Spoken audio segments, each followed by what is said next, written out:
مختلف ادوار میں مختلف لوگ نبوت کا جھوٹا دعویٰ کرتے رہے. اللہ کے محبوب علیہ السلام نے ارشاد فرمایا سیکون فی امتی کذابون ثلاثون كلهم يزعم انه نبی وانا خاتم النبیین ولا نبی بعد. فرمایا میری امت میں 30 دجال ہوں گے اور سارے یہ کہیں گے گمان کریں گے کہ میں نبی ہوں. فرمایا میں آخری نبی ہوں، میرے بعد کوئی نبی نہیں ہے.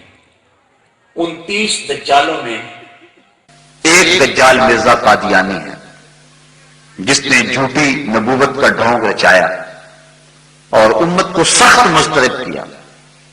اس صدی کا سب سے بڑا فتنہ مرزا قادیانی کا فتنہ ہے.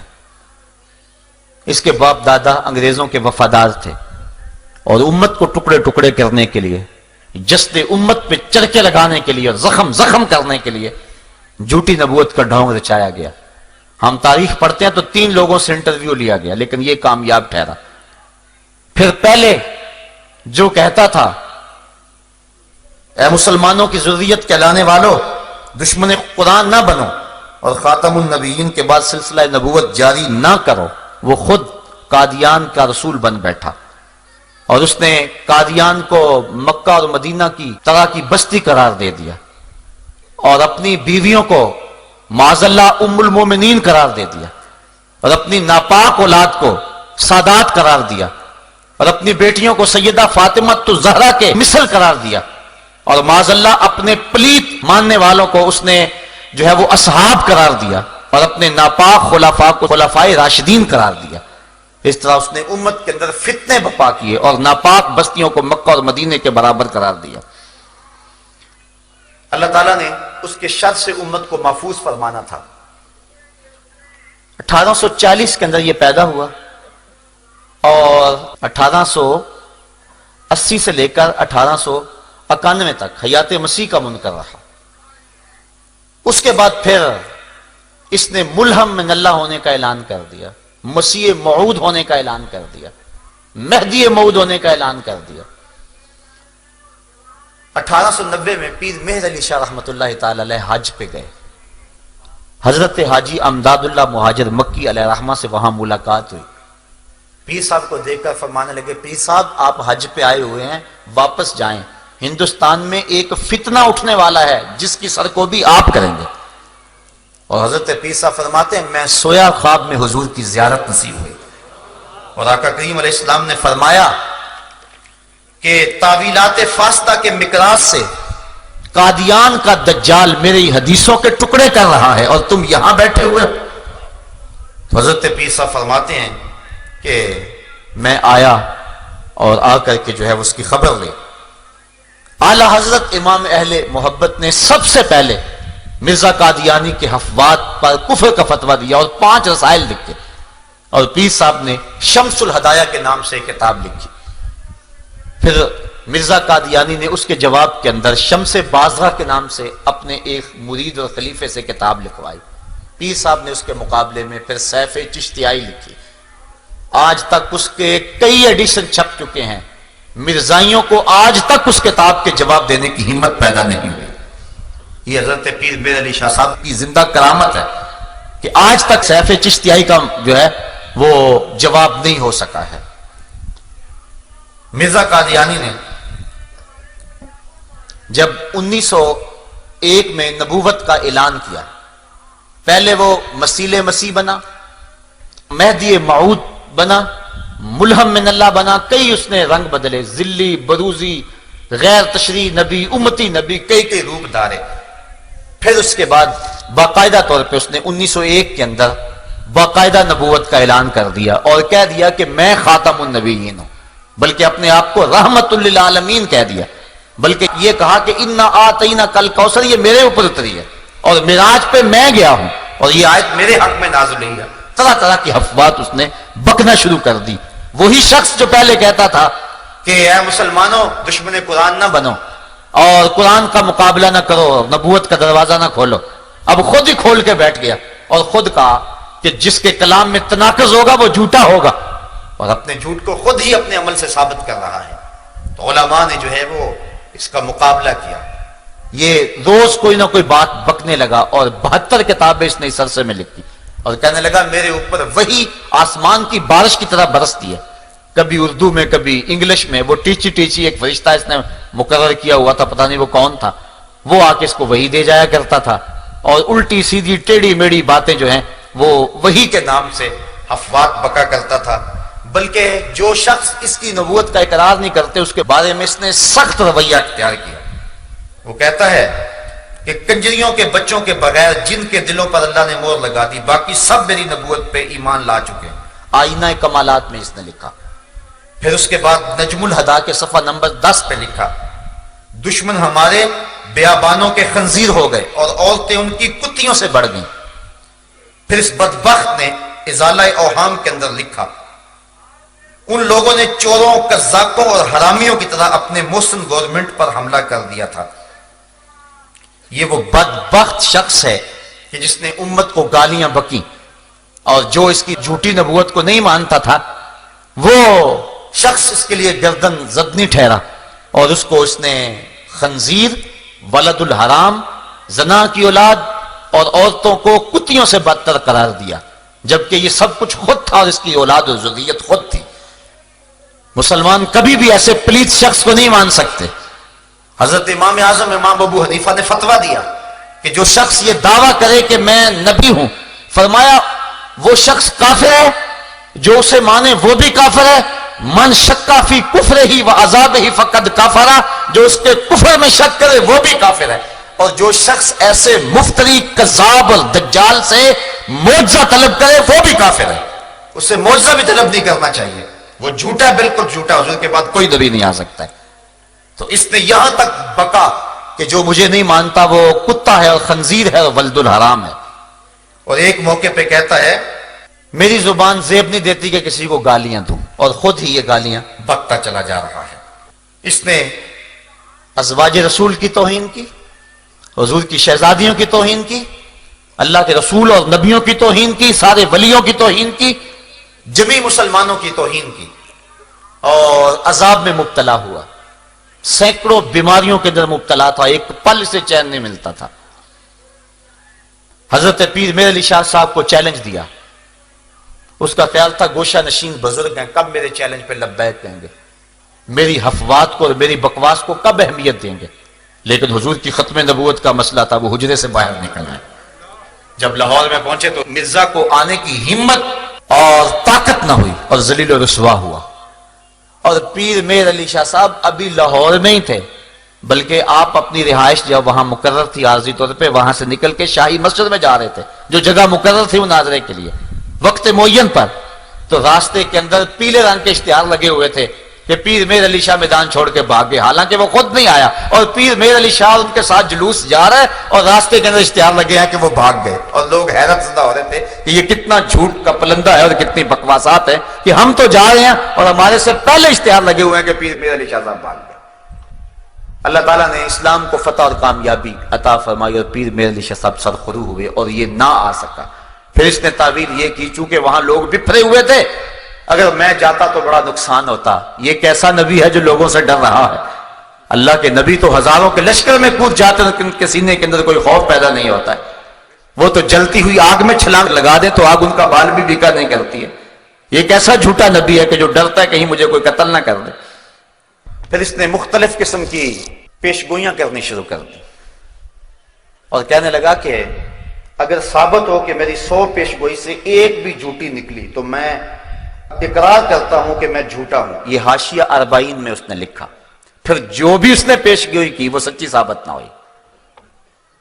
ہوا اس طرح کہ 1891 میں اس کا ایک قریبی عزیز تھا احمد بیگ، اس کی ایک بیٹی تھی محمدی بیگم، اس پہ اس کی نظر پڑ گئی اور پھر اس نے اپنی طرف سے من گھڑت وہی گڑی کہ محمدی بیگم کا میرے ساتھ نکاح قرار پا گیا ہے اور ہر صورت میں وہ میرے نکاح میں آئے گی.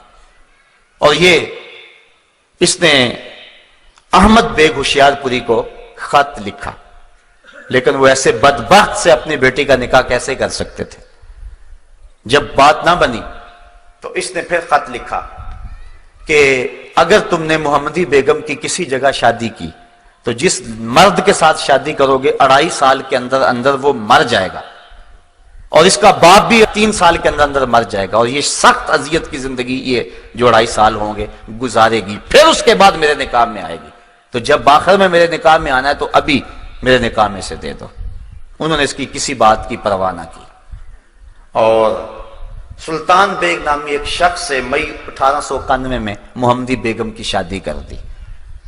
اب یہ سخت پریشان ہوا، اس کے والدین کو لالچ بھی دیا کہ میں باغ کا 1/3 حصہ تمہیں دے دوں گا، بہت کچھ ہوا، بلکہ جو احمد بیگ کی ہمشیرہ تھی اس کی بیٹی مرزا کے بیٹے کے ساتھ بیاہی ہوئی تھی، اس نے یہ بھی دھمکی دی کہ میں جو ہے وہ اس کو طلاق دلوا دوں گا، اور اگر میرے بیٹے نے طلاق نہ دی تو اس کو اپنی جائیداد سے آگ کر دوں گا، لیکن یہ دھمکی بھی نہ چلی۔ تو اس طرح اس نے کہا تھا 2.5 سال اس کا خامد نہیں جی سکتا۔ اللہ کی توفیق سے محمدی بیگم کا خامد نکاح کے بعد مسلسل 40 سال تک زندہ رہا، اور محمدی بیگم 58 سال تک زندہ رہی، اور اس کا باپ بھی 20 سال زندہ رہا۔ اب مرزا پھر پریشان ہو گیا کہ میری پیش گوئی تو خراب ہوگی اور میرے ماننے والے کہیں لڑکھڑا نہ جائیں۔ اس نے ایک ہیلا کیا کہ 2 بکریاں کہیں سے منگوائیں اور ان کو ذبح کیا، کہا یہ محمدی بیگم کے شوہر اور اس کے باپ کی جگہ پہ میں نے قربان کی ہیں، وہ نہیں مرے تو ان کی جگہ پہ میں نے ان کو قربان کیا ہے۔ لیکن اس کے جھوٹے معتقد پھر بھی اس کو نبی مانتے رہے، لیکن اس نے کہا کہ اس کے باوجود ایک وقت آئے گا کہ محمدی بیگم میرے نکاح میں آئے گی، ہمارا نکاح آسمان پہ ہو گیا ہوا ہے۔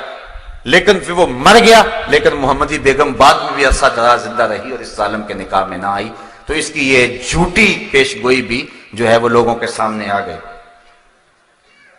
1893 میں ڈپٹی عبداللہ آتھم ایک عیسائی پادری تھا، اس کے ساتھ اس نے 15 دن کے لیے مسلسل مناظرہ کیا۔ جب بات نہ بنی، تسلیس کے عنوان سے گفتگو تھی، تو اس نے پیشین گوئی کی کہ جو ہے وہ 15 ماہ کے اندر اندر یہ حاویہ میں چلا جائے گا، یعنی مر جائے گا اور جہنم رسید ہو جائے گا۔ پھر اس کے بعد دن گنے جانے لگے، جب صرف 14 دن رہ گئے تو اس نے منشی رستم کو خط لکھا جو اس کا معتقد خاص تھا کہ ڈپٹی آتھم فیروز پور میں موجود ہے اور ابھی تندرست طرح سے ہوا بھی کچھ نہیں، تو کہیں ایسا نہ ہو کہ ہماری جو پیشین گوئی ہے وہ خراب ہو جائے اور لوگ تماشا اڑائیں اور عیسائی خوش ہوں، تم دعا کرو کہ پیش گوئی پوری ہو جائے۔ نبی ترلے کر رہا ہے امتی سے کہ تم دعا کرو۔ کتنا بدبخت نبی ہے، جھوٹا نبی، کذاب نبی، دجال نبی۔ پھر اس کے بعد بات نہ بنی، صرف 1 دن رہ گیا اور آتھم عیسائی پادری اچھا بھلا پھر رہا ہے، تو پھر اس نے عبداللہ سنوری اور میاں حامد علی کو چنے دیے۔ رات کو گھبرایا ہوا تھا مرزا، کہنے لگا 1 دن رہ گیا، اگر نہ مرا تو بڑی پریشانی ہوگی، ہماری جماعت کے لوگ ہم سے ٹوٹ جائیں گے۔ تو اس نے جو ہے وہ اس کو چنے دیے، کہا کہ ان کے اوپر فلاں فلاں پڑھو اور رات کی تاریکی میں شمال جانب قادیان سے ایک اندھا کنواں ہے اس کے اندر پھینک آؤ، اور واپس پلٹ کے نہیں دیکھنا، بلکہ خود بھی گیا اور واپس دوڑ لگا دی، اور اگلے دن منتظر رہے کہ آتھم مر جائے، لیکن آتھم نہ مرا۔ 6 ستمبر 1894 کے اندر انہوں نے بڑے بڑے اشتہار چسپاں کیے جس کے اندر مرزے کو جھوٹا بتایا گیا، تو وہ تو نہ مرا، الٹا یہ ہو گیا کہ کئی مسلمان جو ہیں وہ عیسائی ہو گئے، بالخصوص جنہوں نے وہ مناظرہ رکھا ہوا تھا وہ 3 لوگ جو ہیں وہ عیسائی ہو گئے۔ اس طرح اس نے جو ہے وہ اسلام کو بھی رسوا کیا اور خود بھی رسوا ہوا۔ پھر اس نے ایک نئی پیش گوئی گھڑی، کہنے لگا کہ 1887 کے اندر میرے ہاں ایک بیٹا پیدا ہوگا جو بڑا متبرک اور بابرکت ہوگا، اور اس کی بڑے فضائل بیان کیے، لیکن پھر 1887 کے اندر بیٹے کی بجائے بیٹی پیدا ہو گئی۔ اب پریشان ہو گیا، پھر اس کے بعد کہنے لگا میں نے یہ نہیں کہا تھا کہ ابھی پیدا ہوگا، 9 سال کے اندر اندر پیدا ہو سکتا ہے۔ پھر بیٹا پیدا ہوا 1887 کے اندر، نام اس کا بشیر احمد رکھا، لیکن وہ صرف 1 سال کے بعد مر گیا۔ پھر لوگ پریشان ہوئے تو کہنے لگا کہ لازمی نہیں کہ یہ بیٹا ہے، میری مراد کوئی اور بیٹا تھا۔ پھر اس کے بعد 1899 میں ایک بچہ پیدا ہوا اس واقعہ کے 12-13 سال بعد، اور پھر اس پر بڑی خوشی منائی گئی، اس کا نام مبارک رکھا گیا، اور اس طرح کہا گیا کہ یہ وہی بیٹا ہے جس سے بڑی برکتیں ظاہر ہوں گی۔ اللہ کا کرنا ہوا 1907 کے اندر وہ بچہ بخار میں مبتلا ہو گیا، 9 دن تک مسلسل بخار رہا۔ اب اس کے بارے میں بڑی پیشگوئیاں کی ہوئی تھی، اب وہ قریب المرگ ہو گیا۔ حکیم نور الدین کو بلوایا گیا جو اس کا بعد میں خلیفہ بھی بنا، تو مرزا نے دیکھا تو اس کی چونکہ نبض ٹھنڈی ہو گئی تھی تو جسم کی گرمی کم ہو گئی، تو اتنی دیر تک حکیم نور الدین آ گیا، اس نے نئی وحی گڑھ لی، کہنے لگا کہ مجھے ابھی ابھی وحی آئی ہے کہ مبارک کا بخار اتر گیا۔ تو حکیم نور الدین نے آگے بڑھ کے جب نبض پہ ہاتھ رکھا تو نبض اتر چکی تھی، کہنے لگا حضرت یہ تو جا رہا ہے، رخصت ہو رہا ہے، آپ جلدی سے کستوری لائیں۔ وہ کستوری لینے گئے تو ابھی وہ دروازہ کھول ہی رہے تھے، تالا کھول ہی رہے تھے کہ بڑی حسرت سے حکیم نور الدین نے کہا کہ حضرت اس کی تو روح پرواز کر گئی ہے۔ اس نے ابھی ابھی بیچارے نے وہی گڑی تھی کہ ابھی میں نے دیکھا ہے کہ 9 دن کے بعد اس کا بخار ٹوٹ گیا، حالانکہ وہ بخار نہیں ٹوٹا تھا، اس کی جو ہے وہ روح نکل گئی تھی جس کی وجہ سے وہ اس کا جسم ٹھنڈا پڑ رہا تھا۔ تو اس نے کہا بخار اتر گیا، حکیم نور الدین نے بانڈا پھوڑ دیا، کہا بخار نہیں اترا، بیچارہ ویسے ہی مر گیا۔ تو اس طرح اس کی یہ پیشین گوئی بھی جو ہے وہ خراب ہو گئی، وہ ذلیل و رسوا ہو گیا۔ پھر اس نے ایک اور پیشین گوئی کی، کہا میں 80 سال یا 80 سال سے زیادہ عمر جیوں گا، یہ اس نے آرزو کی، اور جب مروں گا یا مکے میں مروں گا یا مدینے میں مروں گا۔ لیکن پھر 26 مئی 1908 کو برانڈ رٹ روڈ لاہور احمدیہ بلڈنگ کے اندر لیٹرین کے اندر انتہائی ذلت کی موت مرا، اور 69 سال کی عمر میں مرا، جبکہ اس نے 80 سال سے زائد عمر کی پیشین گوئی کی تھی، کم از کم 11 سال اپنی پیشین گوئی سے پہلے ہی مر گیا۔ نہ مکے میں موت آئی نہ مدینے میں موت آئی، ایسے پلیتوں کو مدینے میں موت تو نہیں آیا کرتی تھی، باتھ روم کے اندر جو ہے وہ اسے موت آئی۔ جب پیدا ہوا، خود اس کا بیان ہے مرزا قادیانی کا، کہتا ہے کہ میرے ساتھ ایک لڑکی پیدا ہوئی جس کا نام جنت تھا، وہ میرے سے پہلے پیدا ہوئی اور میرا سر اس کی ٹانگوں میں تھا، ذلیل ہو کے پیدا ہوا اور مرا بھی تو ذلیل ہو کے۔ اس طرح جھوٹی نبوت کا یہ دعوے دار ذلیل و رسوا ہو کر آن جہانی ہو گیا اور اس دنیا سے چلا گیا، اور ذلت اور کمینگی کی زندگی بسر کر کے جو ہے، لیکن امت کے ایک بہت سارے طبقے کو اذیت میں مبتلا کر گیا اور ان کو دکھ دے گیا، ساتھ کتنے لوگوں کا ایمان خراب ہو گیا۔ 102 سال ہو گئے اس ظالم کو مرے ہوئے، لیکن اس کے باوجود بھی آج ہزاروں کی تعداد کے اندر اس جو ہے وہ ٹیڑے میڑے دین کو، جس کی کوئی ٹانگ اور کوئی ہاتھ اور کوئی پیر ہی نہیں ہے، اس کو ماننے والوں کی ایک تعداد ہے۔ اصل بات یہ ہے کہ جہاد کو ختم کرنے کے لیے اور انگریز کی وفاداری کے لیے، اس کی حکومت کے استحکام کے لیے یہ سارا ڈرامہ رچایا گیا تھا، اور پھر وہ اپنے آقاؤں کی گود میں جا بیٹھا، مرزا طاہر بھی، مرزا مسرور بھی، سارے جو ہے وہ ان کی گود میں بیٹھے اور ان کی ایٹ پہ یہ پل رہے ہیں، اور آج بھی لوگوں کو دولت اور بیرون ملک کا لالچ دے کر کے وہ اسلام اور دین سے منحرف کرتے ہیں۔ ایک محتاط اندازے کے مطابق پاکستان کے اندر 1 سال کے اندر 10,000 لوگ مرزئی ہو جاتے ہیں، جو بیرون ملک کے چکر کے اندر اپنے آپ کو مرزئی لکھ دیتے ہیں۔ مرزئی ختم نبوت کا باغی ہے، مرزئی رسول اللہ کا دشمن ہے۔ کل قیامت کے دن کیا جواب دیں گے رسول کریم کے سامنے کہ چند ٹگوں کے لیے اپنے آپ کو مرزئی لکھ دیا؟ بعض لوگ کہتے ہیں چلو جی ہم جا لیں پھر اس کے بعد صحیح ہو لیں گے۔ یہ گکھڑ میں ایسا واقعہ ہوا، 4-5 سال ہوئے، ایک شخص نے مرزئی لکھا، پھر مہلت نہ ملی، موت آ گئی، پھر مسلمانوں نے قبرستان سے بھی نکال کے باہر پھینک دیا، نہ خدا ہی ملا نہ وصال سنم، نہ ادھر کے رہے نہ ادھر کے رہے۔ دنیا پہ بھی رسوائی اور آخرت کا بھی عذاب علیم۔ صاحبوں کبھی بھی ٹگوں پہ، پیسوں پہ، دولت پہ، اقتدار پہ اپنے ایمان جیسی متاع عزیز کا سودا نہ کرو۔ سب سے قیمتی متاع ہمارا ایمان ہے، لاکھوں کروڑوں اربوں کھربوں لوگ بھی قدموں میں ڈال دیں، ہمارے نبی نے فرمایا تھا یا عمی لو وضع الشمس فی یمینی والقمر علی یساری، اے چچا اگر چاند کو میرے دائیں ہاتھ میں رکھ دیں اور سورج کو بائیں ہاتھ میں رکھ دیں، جہان بھر کے خزانے میرے قدموں میں ڈھیر کر دیں، محمد بتوں کو پھر بھی جھوٹا ہی کہتا رہے۔ یہ کیا ہوا چند ٹگوں کے لیے لوگ دین بدل رہے ہیں؟ مرزئی ختم نبوت کا باغی ہے، اس سے اپنے آپ کو دور رکھیں۔ بعض لوگوں کو بڑی ہمدردی پیدا ہو جاتی ہے، جی ان سے بائیکاٹ کریں گے، ترس آتا ہے، وہ بھی ہمارے معاشرے کے لوگ ہیں۔ تمہیں دھوپ میں جلتے بلتے بچوں پہ ترس نہیں آتا جو بسوں میں پانی بیچ رہے ہیں؟ اور کنڈکٹروں کے دھکے کھا رہے ہیں، ان 8 اور 10 سال کے بچوں پہ جو ہوٹلوں پہ برتن مانج رہے ہیں، کبھی ان پہ ترس نہیں آیا؟ ہوٹلوں کے پچھواڑے پہ جو سر جھکائے لائنوں میں بچہ کھچا لینے کے لیے کھڑے ہوئے، کبھی ان پہ ترس نہیں آیا تمہیں شاتمان رسول اور ختم نبوت کے باغیوں پہ ترس آتا ہے؟ ایک شخص نے حضرت عائشہ رضی اللہ تعالیٰ عنہ کی توہین کی، رات کو خواب میں حضور کو دیکھا، آقا نے رخ پھیر لیا، حضور فرمایا میری زوجہ کے بارے بات ہو اور تو کوئی بات ہی نہ کرے؟ کہنے لگا ما قدر، تو میرے میں طاقت نہیں تھی، میں کمزور تھا، بات نہیں کر سکا۔ فَأَوْمَا إِلَى صَبَابِهِ وَالْوُسْطَى، حضور نے اس انگلی اور اس انگلی سے اشارہ اس کی آنکھوں کی طرف کیا، إِلَىٰ عَيْنَيْهِ فَلَمَّا اسْتَيْقَظَ فَهُوَ أَعْمَىٰ، جب صبح اٹھا تو اندھا ہو چکا تھا۔ کہ میری زوجہ کے بارے میں کوئی بد زبان منہ کھولے تو اس کتے کی زبان کھینچ کیوں نہیں دی ہے؟ تو آج ختم نبوت کے باغی بھونک رہے ہیں اور رسول کریم کو سری گالیاں دیتے ہیں، اور صحابہ رضوان اللہ علیہ مجمعین کو سری گالیاں دیتے ہیں، وہ اپنی ناپاک اور اپنی گندی اولاد کو حضور کی اولاد کے مشابہ قرار دیتے ہیں۔